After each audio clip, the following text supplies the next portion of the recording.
নমস্কার বন্ধুরা, টক ঝাল রান্নাবাটিতে আপনাদের স্বাগত। আবার চলে এলাম একটা নতুন রেসিপি নিয়ে। আজকে বানাচ্ছি পেঁপে আলু দিয়ে কাতলা মাছের ঝোল। কাতলা মাছ তো অনেক রকমভাবেই খেয়েছেন, কাতলা কালিয়া, দই কাতলা, কাতলা পোস্ত, আলু দিয়ে কাতলার ঝোল, আরও অনেক রকম। একবার এইভাবে বানিয়ে খেয়ে দেখুন, খেতে কিন্তু ভালোই লাগে।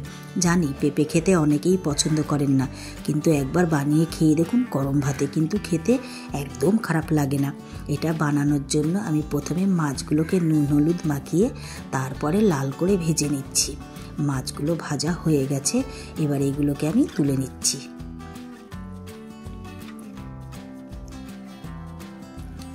তারপর কড়াইতে আর একটু তেল দিয়ে কেটে রাখা পেঁপে আর আলুগুলোকে দিয়ে দিচ্ছি, আর দিচ্ছি সামান্য নুন, দিয়ে পেঁপে আর আলুটাকে লাল করে ভেজে নিচ্ছি।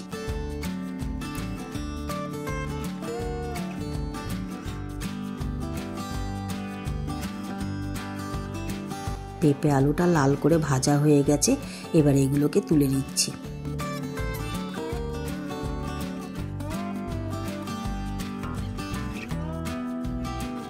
কড়াইতে আর একটু তেল দিয়ে তাতে কালো জিরে ফোড়ন দিয়ে দিচ্ছি, আর পেঁয়াজ, আদা আর জিরেটা বেটে রেখেছিলাম সেটা দিয়ে দিচ্ছি, আর দিচ্ছি হলুদ গুঁড়ো, লঙ্কার গুঁড়ো আর পরিমাণ মতো নুন দিয়ে মশলাটাকে ভালো করে কষে নিতে হবে। মশলাটা কষা হয়ে গেলে ভেজে রাখা পেঁপে আর আলুটা দিয়ে আবার ভালো করে কষে নিতে হবে।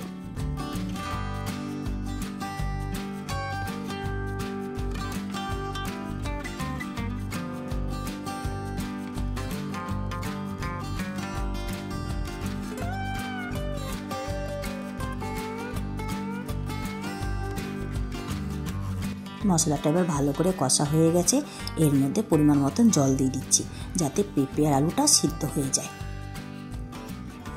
তারপর একটু ঢেকে রাখতে হবে।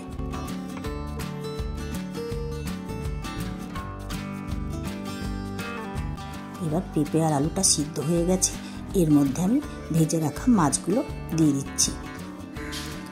তারপর খানিকক্ষণ ফুটিয়ে নিতে হবে, আর নামানোর সময় গরম মশলা দিয়ে নামিয়ে ফেলুন। তাইলেই হয়ে গেল পেঁপে দিয়ে আলু দিয়ে কাতলা মাছের ঝোল।